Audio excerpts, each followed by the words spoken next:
Jeg vil gerne bevise, at sinus til vinkel A er lige med modstående katete divideret med hypotenusen, og cosinus til A er lige med hosliggende katete divideret med hypotenusen.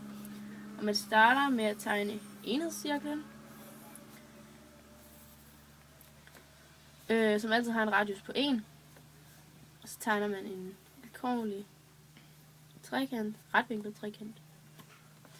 Og hernede, på x-aksen, der måler du cosinus til en eller anden vinkel.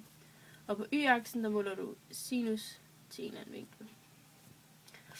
Og så har vi vinkel A her, og B der, og C der. Og så skal vi finde den her linje, og det er lille a. Men først så skal vi, først der er punkt, det her punkt, der er her ved enhedscirklen, og der hvor trekanten møder, det er P. Og så skal vi finde forstørrelsesfaktoren af den lille trekant og den store trekant. Og det gør vi ved at sige K er lige med C, fordi C det hedder den store, hypotenusen, divideret med 1, fordi 1 det er den lille, fordi at radius går her, og det er C. Så det vil sige C er lige med forstørrelsesfaktoren.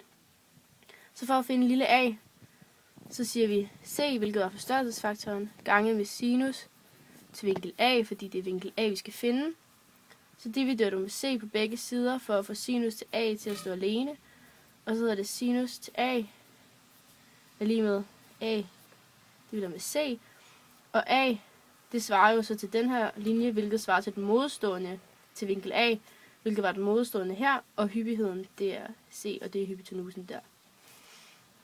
For at finde cosinus, så gør du næsten det samme. Der er det bare lille b, du skal finde.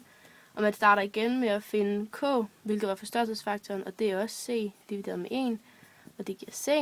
Og så for at finde lille b, så siger du c, hvilket var forstørrelsesfaktoren, gange med cosinus til vinkel a. Og så dividerer du med c på begge sider, for at få cosinus til vinkel a til at stå alene, og det giver så b divideret med c.